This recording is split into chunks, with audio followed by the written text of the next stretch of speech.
Hello बच्चे लोग, तो कैसे हैं आप लोग। आज हम पढ़ेंगे क्लास 8 की हिस्ट्री। क्लास 8 की हिस्ट्री का पहला चैप्टर आज हम पढ़ेंगे, प्रारंभिक कथन। कैसे, कब और कहां। कैसे, कब और कहां हमने क्लास 6 और 7th में भी पढ़ा था, लेकिन आज हम इसको एक्चुअली जानेंगे इंडिया में कैसे, कब और कहां क्या हुआ। ठीक है, जैसे हमें याद है कि हमारे इधर अंग्रेज आए, कैसे आए, कब आए और क्या हुआ था उनके साथ। ठीक है, उन्होंने क्या किया इधर इंडिया में, वो हम जानेंगे। सो आइए देखते हैं। तारीखें क्यों महत्वपूर्ण होती हैं। तारीखें क्यों महत्वपूर्ण होती हैं ये देखेंगे। वैसे अभी हम खुद देखें कि तारीखें क्यों महत्वपूर्ण होती है। आप अपनी गर्लफ्रेंड के साथ जाते हो डेट पे, तो आप तारीखें याद रखते हो ना यार। 14 फरवरी तो याद ही होगा सबको, है ना, वैलेंटाइन डे होता है वो। और उसके बाद की तारीख याद है, 15 अगस्त भी वैसे याद रखना होता है, 26 जनवरी भी वैसे याद रखना होता है, क्योंकि वो भी हमारे देश के लिए बहुत महत्वपूर्ण था। तो तारीखें क्यों याद रखते हैं, तो कुछ चीजों को हमें समझने के लिए, जैसे कि हमारा देश कब आजाद हुआ, कुछ महत्वपूर्ण चीजों के लिए हमें तारीखें याद रखनी जरूरी है। ठीक है, हमारा देश कब आजाद हुआ, अभी अगर हमें पता ही नहीं होगा कि देश कब आजाद हुआ तो क्या वो मिलेगा, है ना। तो इसलिए तारीखें याद करना बहुत महत्वपूर्ण है। तो देखते हैं अतीत में चीजें किस तरह की थी, उनमें क्या बदलाव आए, इसके लिए तारीखें बहुत ज्यादा महत्वपूर्ण है। दूसरा, जैसे ही हम अतीत और वर्तमान की तुलना करते हैं, वर्तमान मतलब अभी का समय, पहले और अब की अगर हम तुलना करते हैं तो यह समय जिक्र करने लगते हैं कि पहले क्या हुआ था और बाद में क्या हुआ। ठीक है, पहले क्या हुआ था और बाद में क्या हुआ, जैसे कि अभी हम देखेंगे। ठीक है,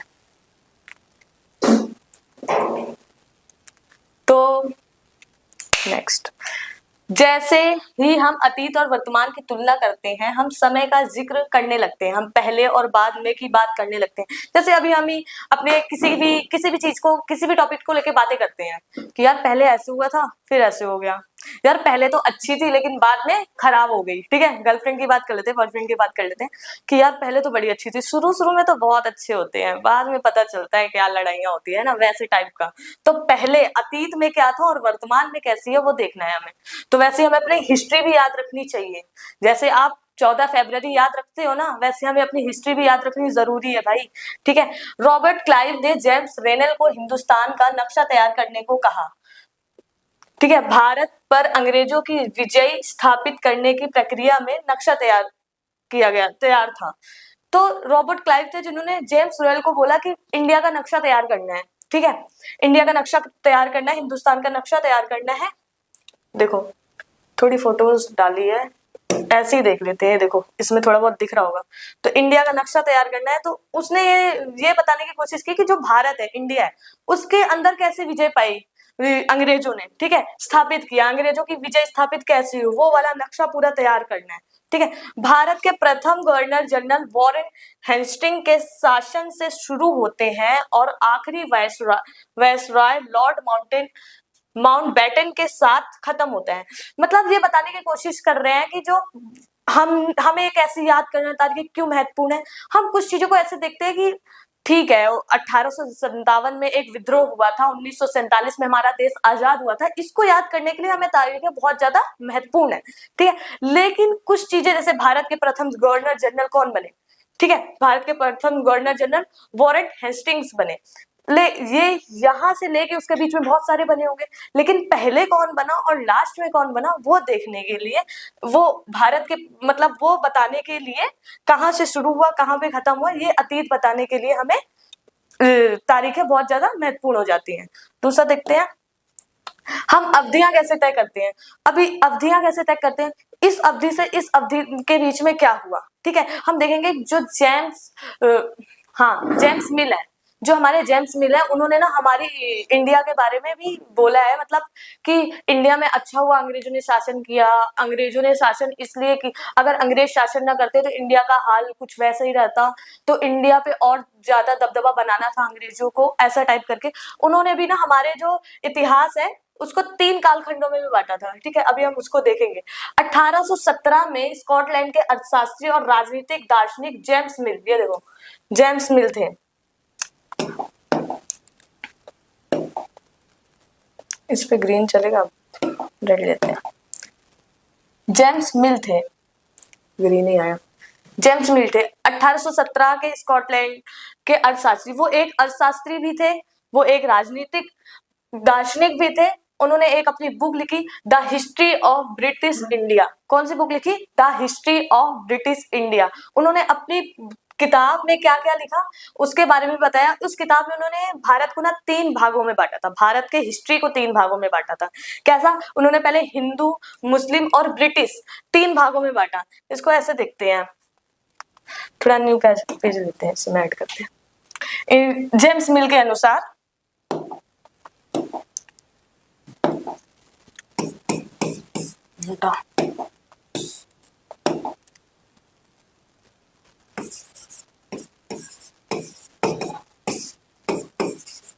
जेम्स मिल के अनुसार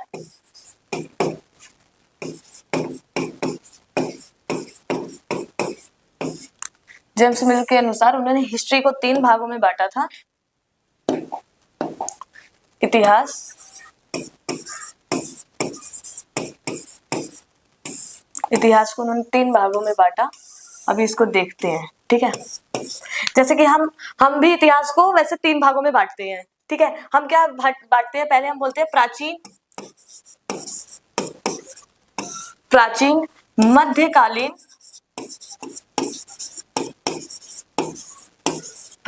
मध्यकालीन, और आधुनिक, ठीक है। ज्यादा ही मोटा ले लिया क्या? थोड़ा पतला कर देते भाई, ठीक है। लेकिन जेम्स मिल के अनुसार उन्होंने क्या किया? जो प्राचीन है उसको हिंदू बोला, मतलब हिंदू का राज्य था उस टाइम पे, ठीक है। जैसे आप देखोगे तो विजयनगर वगैरह पूरा वो सारा, अभी आप आगे आओगे तो पढ़ोगे विजयनगर वगैरह के बारे में कि पहले जो शासन काल था वो हिंदू का था इंडिया में। तो इसलिए उन्होंने पहले बोला कि पहले जो इंडिया की हिस्ट्री थी वो पूरा हिंदुओं का था। और दूसरा उन्होंने मध्यकालीन क्या बोल दिया कि मुस्लिम का था। और ये आधुनिक, जिसमें अभी इनके ब्रिटिश लोग आए हैं जिन्होंने हमारे इस पे शासन किया, क्योंकि मुस्लिम जब थे तभी ये ब्रिटिश वगैरह आए थे। इन्होंने क्या कहते हैं, आते ही कब्जा करना शुरू कर दिया। नाम ही है हमारे उसका चैप्टर का, कैसे, कब और कहाँ। तो ये हमें इस चैप्टर से बस यही जानना है कि कैसे हुआ, कब हुआ और कहाँ हुआ, कैसे आए ये लोग, ठीक है। आए होंगे तो सीधा तो इन्होंने कब्जा करना शुरू नहीं कर दिया होगा। पहले आए होंगे, इन्होंने देखा होगा भाई इंडिया में ये सब चीजें हैं, हमें तो पता ही नहीं था इतना अच्छा है इंडिया, ठीक है। अब इंडिया में आने के बाद इन्होंने क्या देखा? इतनी सारी चीजें, इतनी अच्छी, ठीक है। अब इन्होंने धीरे धीरे राजाओं से अपना संबंध बनाना शुरू कर दिया। अब राजाओं को बहकाना शुरू कर दिया। अब राजा भी वैसे थे उस टाइम के हमारे, उन्होंने क्या किया? दे दिया भाई, सौंप दिया सब कुछ, ठीक है। हमें हिस्ट्री, तारीख इसलिए जाननी है, लेकिन हमें ये भी इसमें जानना है कि सिर्फ तारीखों तक नहीं सीमित रहना हमें यहाँ पे, ठीक है। पहले के जो इतिहासकार थे वो सिर्फ तारीखों पे ध्यान देते कि राजा कब बना, राजा से कब निकला, वो सिर्फ तारीखों पे ध्यान देना, ये कब हुआ, ये कैसे हुआ, वो तारीख देखी जाती थी। लेकिन अब के इतिहासकार ये देखते हैं कि उस समय के लोग कैसे रहते थे, ठीक है। चैप्टर का नाम ही हमारा है कैसे रहते थे, क्या करते थे, क्या खाते थे, कौन थे वो लोग, ठीक है। वो सारी चीजें अभी हम देखेंगे। तो अतीत के और वर्तमान के इतिहासकारों में भी हम डिफरेंस देखना शुरू करेंगे अभी, ठीक है। तो इन्होंने इसको क्या बोला? ब्रिटिश, ठीक है। इस 3 उसमें इन्होंने बांट दिया। अब इसकी आलोचना तो भाई इंडिया वाले कहाँ से वो होंगे, हम क्यों नहीं करेंगे आलोचना? कैसे तुमने बोल दिया कि ऐसे ऐसे ऐसे आएगा, ब्रिटिश क्यों आ जाएगा? हमारे उसमें आया है, बस कुछ टाइम के लिए आया है और चला गया है, ठीक है। कुछ टाइम के लिए, कुछ मिनिमम, अभी तक थोड़ी ना है। आधुनिक तो मतलब अभी जो चल रहा है, ठीक है, अभी तक थोड़ी ना आ गया। उत्तर आधुनिक भी हमारा आ गया। तो अब हम आगे देखेंगे क्या था। तो जेम्स मिल ने जो भी बताया अपने अनुसार बताया। इतिहास को हम अलग अलग कालखंडों में बांटने की कोशिश क्यों करते हैं? हमारा ये क्वेश्चन होता है ना, इतिहास को हम अलग अलग कालखंडों में क्यों बांटते हैं? भाई अगर हमें पढ़ना है, हमें जानना है कैसे क्या हुआ, तो हमें इतिहास को बांटना पड़ेगा ना। अभी हम एक लाइन से पूरा थोड़ी ना पढ़ सकते हैं। हम देखेंगे कि पहले क्या था, फिर बीच में क्या हुआ, फिर अभी उसके बाद भी क्या हुआ, अभी क्या हो रहा है, ठीक है। तो हम उसको 3 कालखंडों में बांटते हैं। अभी हम भी देखेंगे, थोड़ी हमारी गर्लफ्रेंड है, ठीक है, मान लेते हैं। अब आपकी गर्लफ्रेंड है, अब वो पहले जब भाई बनी थी तब तो बहुत अच्छी थी, बहुत प्यार से रहते थे, बड़ा अच्छा लगता था, बड़ा मजा आता था उसके साथ।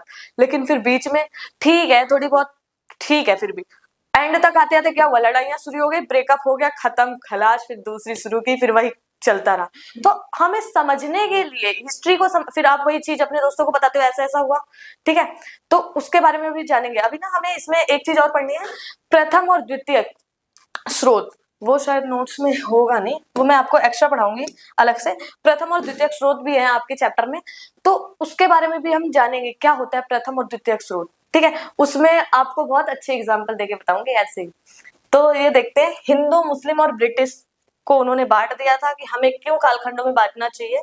तो उसमें इसकी भी एक वजह है। क्या वजह है? एक दौर की खासियत उसके केंद्र तत्व को पकड़ने की कोशिश करते हैं, इसलिए ऐसे शब्द महत्वपूर्ण हो जाते हैं जिनके सहारे हम उस समय को बांटते हैं। अलग अलग अवधि से दूसरी, एक अवधि से दूसरी अवधि के बीच आए बदलाव का क्या महत्व होता है, इसको जानने के लिए हमें इतिहास को अलग अलग कालखंडों में बांटने की जरूरत पड़ती है, ठीक है। क्या वजह रही होगी कि वहां पे क्या खासियत रही होगी, कैसे लोग रहते होंगे, ठीक है, फिर बाद में कैसे रहे होंगे, फिर बीच में कैसे रह रहे थे वो लोग, ऐसा टाइप करके। इसको जानने के लिए उसी को हम कहते हैं एक अवधि से दूसरी अवधि के बीच। अवधियां कैसे तय की जाती हैं, अवधियां कैसे तय की जाती है, अभी समझ लो आप कौन सा वो लेते हो, इंडिया का वो ले लो कि इंडिया पहले कैसा था। हमारा ये जब ये लोग आए थे, ब्रिटिश शासन जब आया था, ब्रिटिश शासन मतलब ये अंग्रेज वगैरह जब आए थे आपके, तो ऐसा समझो अंग्रेज जब आए, समझ लो अंग्रेज है, गोरे चिकड़े लोग, और उससे पहले कैसा था इंडिया, और फिर जब अंग्रेज आए वो बीच का हो गया, और उसके बाद में कैसा हुआ इंडिया। इसको समझने के लिए ये अवधियां हैं, पहले क्या अवधि थी, जब आया क्या अवधि थी, और उसके बाद क्या अवधि रही होगी, वो सब समझने के लिए हमें अवधियां तय करनी पड़ती हैं, ठीक है। अगर हम वो नहीं तय करेंगे तो आपको नहीं समझ में आएगा इतिहास क्या था हमारा। तो इतिहासकारों ने भी इसको बच्चों को समझाने के लिए या फिर लोगों को समझाने के लिए कि अवधि में बांटा, कि लोगों को समझ में आए कैसे क्या रहा होगा, ठीक है। नेक्स्ट देखते हैं, अरे जेम्स मिल। अब देखो मिल के बारे में थोड़ा और पढ़ लेते हैं। मिल को लगता था कि सारे एशियाई समाज सभ्यता के मामले में यूरोप से पीछे हैं। एशियाई समाज मतलब ये हमारा इधर जो पूरा इंडिया है ना, इंडिया हो गया, पाकिस्तान हो गया, सारा एशिया में आता है, ठीक है, एशिया में आता है। तो यूरोप उधर आ जाता है हमारा, वो सारा फ्रांस वगैरह जो सारे हैं, तो यूरोप से पीछे है बहुत। कौन? हमारा इंडिया क्या पहले, इंडिया इतना थोड़ी ना था पहले, अफगानिस्तान पाकिस्तान सारे इंडिया में आते थे। तो बहुत बड़ा इंडिया था हमारा, बहुत बड़ा साम्राज्य देखेंगे अगर बहुत पीछे गए, मगध साम्राज्य, अशोक वगैरह का, वो कितना बड़े बड़े साम्राज्य हुआ करते थे, बहुत बड़ा बड़ा उनका महाजनपद जिसको हम बोलते थे, महाजनपद इतने बड़े बड़े होते थे। तो इंडिया जो हमारा पूरा एशिया था वो बहुत पीछे था, किसके अनुसार? ये मिल जी के अनुसार कि हमारा एशिया बहुत पीछे था यूरोप के मामले में। इतिहास की उनकी समझदारी ये थी कि भारत में अंग्रेजों के आने से पहले यहाँ हिंदू और मुस्लिम तानाशाहों का राज चलता था। उनका मानना था कि इतिहास जो है हमारी हिस्ट्री, उनका मानना ये था कि यहाँ पे ना हिंदू और मुस्लिम दोनों का तानाशाह राज चलता था। तानाशाह मतलब होता है कि जो राजा बोलेगा बस वही होगा, वहां पे जो जनता है उसका कोई भी इन्वॉल्वमेंट, जो जैसा राजा बोले वैसा, जैसे अभी साउथ कोरिया में देखते हैं हम, ठीक है। हाँ, तो वहां पे क्या होता है कि जो हमारा वो है सन की क्या बोलते हैं उसको, किंग जॉन जो है वो जो बोलता है वही होता है। एक हेयर स्टाइल कराना है तो वही हेयर स्टाइल कराना है, वैसा टाइप करके, ठीक है। तो जैसा वो बोलेगा वैसा होगा, राजा का ही दबदबा होगा, कोई भी व्यक्ति इधर से उधर नहीं हो सकता जब तक राजा ना बोले। तो राजा का दबदबा चलता है, तानाशाह का मतलब राजा जो बोलेगा वही होगा, ठीक है, और कुछ नहीं हो सकता। तो तानाशाह का राज चलता था, इनका मानना था। ये है मिल साहब हमारे, थोड़े ब्लर सी आ रही है फोटो, पर उस पे निकाल लेना, आ जाएगी गूगल पे, ठीक है। यहाँ चारों ओर केवल धार्मिक और बैर जातिगत बंधनों और अंधविश्वासों का ही बोलबाला था। ये बात तो सही है, कहीं तक इनका मानना ये सही लगता है मुझे, क्योंकि यहाँ पे जाति वगैरह को लेके बहुत वो चलते थे, भेदभाव, ठीक है। ये हिंदू है तो इसके हम नहीं जाएंगे, मुस्लिम है तो ये नहीं खाएंगे, हम ये नहीं करेंगे, इसकी जाति नीची है, मैं ऊंचा हूँ, मैं ब्राह्मण हूँ, वो क्षत्रिय है, ऐसे करके बहुत सारी वो हुआ करती थी। तो ये वाली इनका विचार थोड़ा सही लगा कि यहाँ पे धार्मिक बहुत वो थी। मिल की राय में ब्रिटिश शासन भारत को सभ्यता की राह पर ले जा सकता था। इनका मानना ये था कि जो हमारे ये जो ब्रिटिश है, ब्रिटिश ये समझना, ब्रिटिश कहाँ, अंग्रेजों को बोला जा रहा है इधर ब्रिटिश, ठीक है। तो ब्रिटिश जो राज्य है उनका यही था कि वो हमारे इंडिया को और आगे ले जा सकती है। वैसे अगर हम देखें तो ब्रिटिशों ने अच्छे काम भी किए, ठीक है। अभी खुद ही देखो, एक सिक्के के दो पहलू होते हैं, ठीक है। कहीं अच्छा है तो बुरा तो होगा होगा, और कहीं बुरा है तो अच्छा होगा होगा। जितने वो लोग हमें बुरे थे उतने उन्होंने अच्छे भी किए, जैसे सती प्रथा, कुछ बाल विवाह वगैरह, ठीक है, थोड़ी शिक्षा वगैरह का भी वो दिया, तो अच्छी थी चीजें, महिलाओं को थोड़ा छूट वगैरह देना, वो सब उन्होंने किया, जिससे लोग हमारे इधर भी थोड़े उदारवादी किस्म की वो आई, ठीक है, तो कुछ चीजें अच्छी थी उनकी भी। इस काम के लिए जरूरी था कि भारत में यूरोपीय शिष्टाचार, कला संस्थानों और कानूनों को लागू किया जाए। मतलब वहां पे जैसे उनका मानना था कि जैसे यूरोप वगैरह के जो लोग थे, जैसा वो कानून बना रहे हैं वो सही है, और भारत में इसके लिए भारत और आगे विकसित हो सकता है अगर ऐसा रहा, यहाँ पे अगर यूरोपियंस रहे तो, मतलब ब्रिटिश रही तो, ठीक है। मिल ने तो यहाँ तक सुझाव दिया था कि अंग्रेजों को भारत के सारे भूभाग पर कब्जा कर लेना चाहिए, ताकि भारतीय जनता को ज्ञान और सुखी जीवन प्रदान किया जा सके। इनका मानना था कि इतना अच्छा काम कर रही है इनके हिसाब से, ठीक है, इनके हिसाब से इतना अच्छा काम कर रही है ब्रिटिश, तो उसको यहीं पे रह जाना चाहिए था, पूरे इंडिया पे उसको कब्जा कर लेना था। अब ब्रिटिश आई कैसे, बंगाल से आई है, ठीक है। अब उसने क्या देखा, यहाँ पे मसाले वगैरह बहुत थे, यहाँ पे उद्योग वगैरह उसने अपना खोला, ठीक है, सब अच्छा था, तो उसने कब्जा कर लिया, राजाओं वगैरह से वो करके कब्जा कर लिया। अब कहीं कहीं कब्जा किया था, कहीं कहीं नहीं किया था कुछ, मतलब इंडिया तो इतना बड़ा था, पूरे में इकट्ठा थोड़ी ना कब्जा कर लेंगे, हाँ भाई आ जाओ हमारा हो गया पूरा राज, अब हम कुछ नहीं करने देंगे, ऐसा नहीं था। थोड़ी थोड़ी जगह पे पहले इस राजा से बात की, अब वहां पे हमारा थोड़ा दबदबा चल रहा है, राजा से वो मिलजुल के रहते थे, राजा से अपनी बात मनवाते थे, ऐसा बात था। अब राजा भी वैसे थे, मिल जाता तो भाई सोना चांदी वगैरह, थोड़ा पैसे वगैरह मिल जाते थे तो वो भी खुश हो जाते थे। तो राजा से, और राजा को ही होता था अंग्रेजों से हमारी वो चल रही है भाई, राजा खुश हो जाता था उसी में। तो इसलिए राजा को भी ना, राजा भी हमारे वैसे ही थे इंडिया वाले भी, लेकिन कुछ राजा थे जिन्होंने उनको नहीं करने दिया अपने उधर कब्जा, ठीक है। तो कुछ किसी, जब वो मर गए तो उसके बाद उन्होंने कब्जा कर लिया, तो भू कर तो लिया ही था, लेकिन इनका मानना था सारे भूभाग पर कब्जा कर ले, ताकि वो जो भारत है वहां पे शिक्षा अच्छी हो जाए, सुख रहे जीवन, लोगों का ज्ञान बढ़े। तो ज्ञान तो बढ़ा है, अंग्रेजों के आने से ज्ञान तो बढ़ा है, क्योंकि देखो हमारे इधर जब अंग्रेज आए हैं तो लोगों के अंदर जागरूकता आई है। जागरूकता कैसे आई है, उन्होंने अपने अधिकारों के लिए मांग करना शुरू कर दिया कि हमें ये चाहिए, हमारे साथ बहुत जुर्म हो रहा है, ऐसे करके। तो जागरूकता आएगी, थोड़ा ज्ञान आएगा उसके हिसाब से, तो इसलिए थोड़ा अंग्रेजों ने अच्छा काम तो किया है। इतिहास की इस धारणा में अंग्रेजी शासन प्रगति और सभ्यता का प्रतीक था। अंग्रेजों द्वारा सुझाए गए वर्गीकरण से अलग हटकर इतिहासकार भारतीय इतिहास को आमतौर पर प्राचीन, मध्यकाल और आधुनिक काल में बांटकर देखते हैं। मतलब वही बात हो गई ना, जो हमारे मिल साहब कह रहे थे कि हिंदू, मुस्लिम और ब्रिटिश 3 कालखंडों में बांटा था। कहाँ गया, ये 3 कालखंडों में बांटा था उन्होंने, मिल्स ने, ठीक है। लेकिन हमारे जो इतिहासकार थे उन्होंने इस 3 कालखंड में बांटे थे, इसलिए मैंने पहले लिख दिया था। हमारे इतिहासकारों ने इसको इस 3 खंड में बांटा। प्राचीन मतलब बहुत पुराना, मध्यकालीन मतलब होता है जो बीच में क्या हुआ। अभी हमने अभी वही लिया था। अभी ये देख लो 1857 का विद्रोह भी अभी आप पढ़ोगे, थोड़ा बहुत पढ़ा होगा, ऐसा, ठीक है। हड़प्पा सभ्यता ले लेते हैं, 6 में पढ़ा था, थोड़ा बहुत हड़प्पा सभ्यता के बारे में जानते होंगे, तो हड़प्पा सभ्यता ले लेते हैं। तो जो हमारा हड़प्पा सभ्यता था,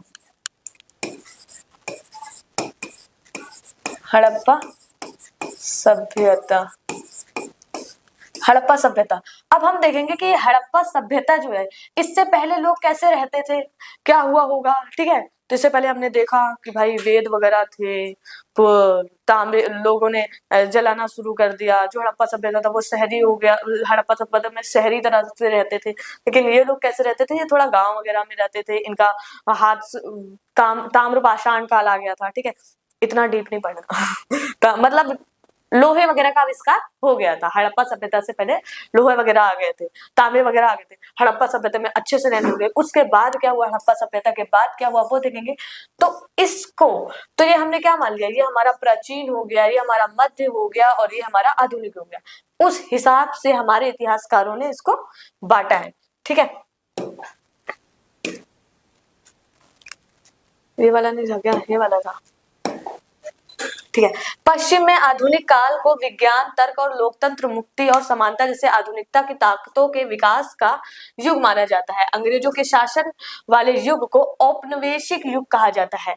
अब देखो, अभी हम देखेंगे जो पश्चिम में हमारा, तो यहाँ पे आधुनिक काल क्या है, यहाँ पे विज्ञान आया। विज्ञान क्या है, विज्ञान जहाँ पे तर्क की बातें होती है। लोकतंत्र है हमारे इधर, ठीक है, लोकतंत्र भी है। मुक्ति और समानता, सबको समान अधिकार मिला हुआ है, कोई भी वोट दे सकता है, सब एक साथ रह सकते हैं, कोई जाति वाति का कोई भेदभाव नहीं हो सकता, ये समानता हो गई हमारी, ठीक है।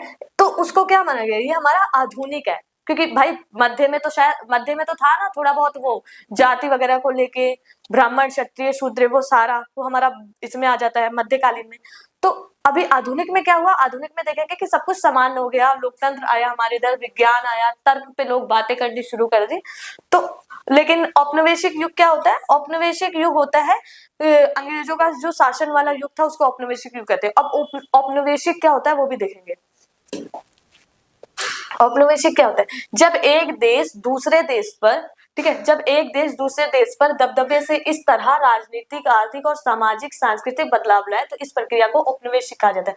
पहले देखो औपनिवेशिक क्या होता है, जैसे कोई देश है वो दूसरे देश पर अपना कब्जा कर ले। अब जैसे कि ये ब्रिटिश लोग, ठीक है, ये समझ लो अंग्रेज लोग हैं, इंडिया हो गया इंडिया। अब अंग्रेजों ने ना यहाँ पे आके, यहाँ पे जैसे राजनीतिक रूप से देखें तो यहाँ पे राजाओं वगैरह के उसमें इन्होंने इन्वॉल्वमेंट शुरू कर दी, ठीक है। सामाजिक रूप से सामाजिक और सांस्कृतिक रूप से देखें तो यहाँ पे लोगों को कैसे, लोगों में क्या होना चाहिए क्या नहीं, जैसे कि इन्होंने ना सर्वे करना शुरू कर दिया कि व्यापार कैसे कर रहे हैं यहाँ के लोग, ठीक है, कैसे पैसे आ रहे हैं, वो आर्थिक वगैरह में आ जाते हैं। तो राजनीतिक, आर्थिक और सांस्कृतिक रूप से अपना दबदबा जहां कायम कर ले कोई देश, तो उसको कहते हैं औपनिवेशिक, ठीक है। कभी कंफ्यूज नहीं होता है। और दो चीज है, एक औपनिवेशिक और एक उपनिवेशवाद। उपनिवेशवाद होता है जिसपे कब्जा किया जा रहा है, औपनिवेशिक होता है जो कब्जा कर रहा है। जैसे कि ब्रिटिश हो गया, ब्रिटिश क्या हो गया, वो औपनिवेशिक हो गया। उपनिवेश क्या हो गया, जिसपे कब्जा हुआ जा रहा है, जैसे हमारे इंडिया उस टाइम का अगर देखें तो, ठीक है। दूसरा, अंग्रेजों ने हमारे देश को जीता और स्थानीय नवाबों और राजाओं को दबाकर अपना शासन स्थापित किया, ठीक है। अभी जैसे स्थानीय नवाब और राजाओं को वो किया, तो ये कहाँ पे आ जाएगा, ये हमारा राजनीतिक और सामाजिक में भी आ जाएगा। उन्होंने अर्थव्यवस्था और समाज पर नियंत्रण स्थापित किया, अपने सारे खर्चों को निपटाने के लिए राजस्व वसूल करना शुरू कर दिया। राजस्व वसूल मतलब कर, ठीक है, कर जो लेते थे, टैक्स जो लेते थे, वो होता है राजस्व वसूल।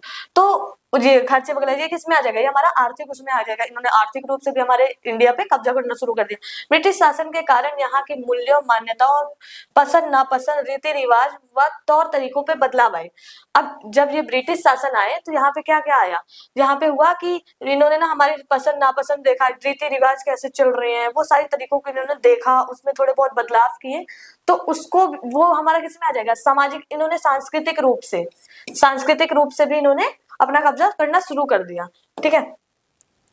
इतिहास लिखने के लिए इतिहास कौन से स्रोत का इस्तेमाल करते हैं, जो इतिहास है उस इतिहासकार, जैसे कि हम समझते हैं कि जो हमारा हिस्ट्री है उसको लिखने के लिए, खुद आपके मन में भी थॉट आते होंगे कि हिस्ट्री को लिखने के लिए जो हमारे इतिहासकार हैं वो क्या क्या देखते होंगे, क्या होता होगा, किसकी वजह से उनको पता चलता है कि ये यार ये इतिहास में हम डाल सकते हैं, ये हमारा अतीत रहा होगा, ठीक है। तो वो देखेंगे। तो पहला क्या, अभिलेख तैयार करना। जैसे कि जब हमारे अंग्रेज वगैरह थे तो उन्होंने क्या किया, उन्होंने अभिलेख लिखने शुरू कर दिया। प्रशासनिक अभिलेख जैसे कि जो हमारा इधर क्या काम हो रहा है, ठीक है, प्रशासन में क्या काम हो रहा है, कैसे कर रहे हैं, वो दस्तावेज कैसे क्या तैयार करने हैं, वो सारी चीजें हमारी आ जाती है प्रशासनिक अभिलेख में, ठीक है। अब प्रशासन अभिलेख तैयार करता है। अंग्रेजी शासन द्वारा तैयार किए गए सरकारी रिकॉर्ड इतिहासकारों का एक महत्वपूर्ण साधन है, ठीक है। और अंग्रेजों को भी यह लगता था कि तमाम अहम दस्तावेजों और पन्नों को संभाल कर रखना जरूरी है। अगर ना रखते तो फिर उनको भी समझ में नहीं आता, एक तरह से इंडिया को समझना मुश्किल था, क्योंकि यहाँ पे अलग अलग तरह के लोग, अलग अलग तरह की भाषा वाले लोग, ठीक है, उनका खान पान रहन सहन अलग अलग है, ठीक है। अभी भी हम देखें कि हमारे इंडिया में सब अलग अलग है, साउथ में चले जाओ तो अलग, इधर चले जाओ उधर, हर जगह अलग है। तो उस हिसाब से समझना थोड़ा मुश्किल था इंडिया को, तो इसलिए इनको दस्तावेज रखने भी जरूरी पड़ते थे कि यहाँ पे क्या चल रहा है, वो कैसा हो रहा है। और इन्होंने क्या किया, इन्होंने सर्वे करना भी शुरू कर दिया था। अभी आगे बढ़ते हैं। महत्वपूर्ण दस्तावेजों को बचा के रखने के लिए, हेलो, बहुत तेज बोल रही हूँ, बहुत जल्दी, अपनी बच्चा है वो। अरे यार, ठीक है। नेक्स्ट, महत्वपूर्ण दस्तावेजों को बचाकर रखने के लिए अभिलेखगार और संग्रहालय जैसे स्थान भी बनाए गए। अभी जैसे कुछ हमारे महत्वपूर्ण दस्तावेज होंगे, ठीक है, उसको बचा के रखने के लिए अभिलेखगार का मतलब क्या हुआ, जहां पे अभिलेख रखे जाते हैं, ठीक है। संग्रहालय, जहां पे हम उस चीजों को, जो हमारे दस्तावेज है उनको हम बचा के रख सकते हैं। ठीक है, जैसे अभी हम देखते हैं लाइब्रेरी में बहुत सारी बुकें रखी होती हैं। ठीक है, हिस्ट्री की बहुत सारी बुकें आपको मिल जाएंगी लाइब्रेरी में, और भी जो भी आपको पढ़ने हैं उस हिसाब से। ठीक है, तो हमारा ये उसमें आ जाएगा कि एक संग्रहालय और अभिलेखगार भी बनाया गया जिसमें अभिलेख रखे जा सके। अंग्रेजों का विश्वास था कि किसी देश को अच्छी तरह शासन चलाने के लिए उसे सही ढंग से जानना जरूरी है। ये बात बिल्कुल सही थी कि अगर हमें किसी भी देश पे चलाना है, किसी भी देश को, तो हमें उसको पहले अच्छे ढंग से जानना पड़ेगा।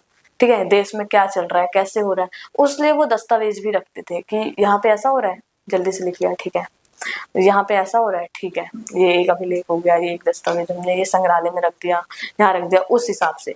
ठीक है, अभी जैसे कि अभी किसी को अगर आपको समझना है, ठीक है, किसी को अगर आपको समझना है तो आप उसकी छोटी छोटी चीजों को देखना शुरू कर दोगे, क्या करती है, कैसे क्या हो रहा है वैसे। ठीक है, फिर आप जाके उसको प्रपोज कर दोगे, भाई मैं तेरी सारी पसंद की चीजें जानता हूँ। 19वीं सदी की शुरुआत तक अभी देखते हैं सर्वेक्षण का बढ़ता महत्व। सर्वेक्षण क्या होता है? सर्वे करना। जैसे कि हम दूसरे, अभी जैसे कि समझ लो कि मैं ब्रिटिश शासन से एक आई हुई हूँ, ठीक है, ब्रिटिश उसमें हूँ मैं। अब मैं देखूंगी कि मुझे एक गांव जाना है, वहां पे देखना है कि व्यापार कैसे करते हैं वो लोग। ठीक है, अच्छा ऐसे करते हो आप व्यापार, ठीक है, आप ये कैसे बोलते हो, ये सारी चीजें जानना, एक तरह से सर्वे करना, क्या कैसे हो रहा है इंडिया में। ठीक है, वो सर्वेक्षण हो गया। 19वीं सदी की शुरुआत तक पूरे देश का नक्शा तैयार करने के लिए बड़े बड़े सर्वेक्षण तैयार किए गए। ठीक है, सर्वेक्षण किए जाने लगे। गांव में राजस्व सर्वेक्षण किए गए। राजस्व मतलब टैक्स। ठीक है, गांव में कैसे टैक्स वगैरह हुआ वो किए गए। इन सर्वेक्षणों में धरती की सतह, मिट्टी की गुणवत्ता, यहाँ मिलने वाले पेड़ पौधे और जीव जंतु तथा स्थानीय इतिहासों व फसलों का पता लगाया जा सकता था।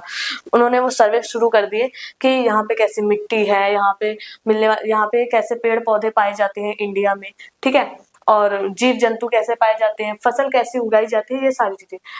जनगणना के जरिए भारत के सभी प्रांतों में रहने वाले लोगों की संख्या, उनकी जाति, इलाके और व्यवसाय के बारे में जानकारी इकट्ठा की जाती थी। ठीक, ये अंग्रेज लोग थे। ये जनगणना क्या होता है? जनगणना होता है कि कितनी संख्या हो रही है, निश्चित टाइम पे वहां पे कितनी जनसंख्या है। ठीक है, तो उसके जरिए इन्होंने देखा कि जो हमारे प्रांत मतलब अलग अलग राज्य टाइप में, जैसे कि अभी दिल्ली, यूपी, ये सारे उस टाइम पे ऐसे प्रांत वाइज हम कह सकते हैं कि ये प्रांत हुआ करते थे। ठीक है, यूपी हो गया, महाराष्ट्र हो गया, गुजरात हो गया, एक एक प्रांत में। तो प्रांत में रहने वाले लोगों की संख्या क्या है, उनकी जाति क्या है, वो किस इलाके में रहते हैं। अभी जैसे दिल्ली में भी इलाका कौन सा है, ठीक है, यूपी में भी कौन सी जगह है, प्रांतों में भी अलग अलग बांट रखा था। तो व्यवसाय के बारे में जानकारी इकट्ठा की जाती थी। इसके अलावा वनस्पति सर्वेक्षण, प्राणी वैज्ञानिक सर्वेक्षण, पुरातत्वीय सर्वेक्षण, मानव शास्त्रीय सर्वेक्षण, वन सर्वेक्षण आदि दूसरे सर्वेक्षण भी किए जाने लगे। अभी जैसे वनस्पतिक सर्वेक्षण हमारे पेड़ पौधे हो गए। ठीक है, प्राणी वैज्ञानिक, अब वैज्ञानिकों के बारे में जानकारी थोड़ा, ठीक है, लोगों के बारे में, पुरातत्वीय सर्वेक्षण, मानव शास्त्रीय सर्वेक्षण, कैसे रहते थे लोग वगैरह, वन सर्वेक्षण, वही पेड़ पौधे, ठीक है, जीव जंतु, वो सारी चीजें। अधिकृत रिकॉर्ड से क्या पता चलता है? अधिकृत रिकॉर्ड क्या होता है कि क्या रिकॉर्ड रखे गए थे। ठीक है, तो उससे क्या पता चलता है? जैसे छपाई की तकनीक फैली, अखबार छपने लगे और विभिन्न मुद्दों पर जनता में बहस होने लगी। नेताओं और सुधारों ने अपने विचारों को फैलाने के लिए लिखा। कवियों और उपन्यासों ने अपनी भावनाओं को व्यक्त करने के लिए लिखा। अभी इसको ना थोड़ा उसमें समझते हैं। देखो, जो हमारा ये वाला है, कहाँ गया? अधिकृत रिकॉर्ड कैसे पता चले? इसको हम दो उसमें बांटते हैं, प्राथमिक और द्वितीयक स्रोत। ठीक है,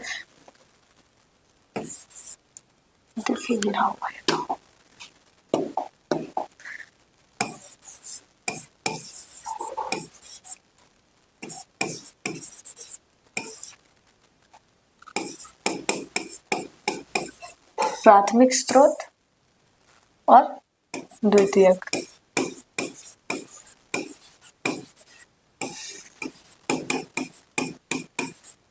द्वितीयक स्रोत, अब देखो क्या होता है। प्राथमिक स्रोत होता है कि उस टाइम पे जैसे तुरंत, मतलब उस टाइम पे कैसे हुआ, तुरंत बताया जाना, जैसे तुरंत अखबार छप जाना, ठीक है, वो सारी चीजें। जैसे अखबार छप गया और गांधी जी ने अपनी बुक लिख दी, ठीक है, स्वराज, तो पुस्तक तो उन्होंने खुद से उस टाइम पे तुरंत लिखी थी, तो वो आ जाएगा।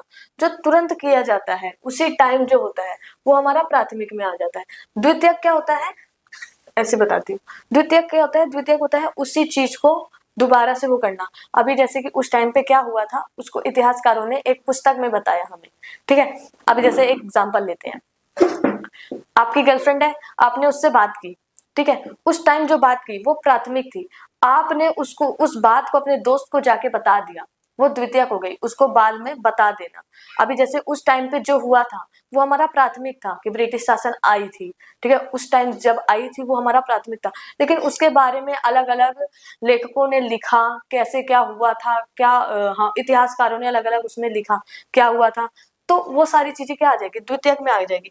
तो उसी हिसाब से बताया जा रहा है कि जैसे जैसे छपाई तकनीक फैली, अखबार छपने लगे, विभिन्न मुद्दों पे जनता की बहस होने लगी थी और नेताओं सुधारकों ने अपने विचार फैलाने के लिए जैसे लिखा, ठीक है, क्या लिखा, कवियों ने लिखा, उपन्यासकारों ने अपनी भावनाओं को व्यक्त करने के लिए लिखा कि कैसे क्या हुआ, ठीक है, वो जो बाद में लिखा गया उसके बारे में। और अभी हमें वो मिल रहे हैं, वो स्रोत अभी हमें मिल रहे हैं कि ये लिखा, ये उस टाइम का लिखा हुआ है, तो हमें द्वितीयक मिला जा रहा है, द्वितीयक स्रोत मिल रहा है, प्राथमिक स्रोत उसी टाइम जो हुआ है, ठीक है।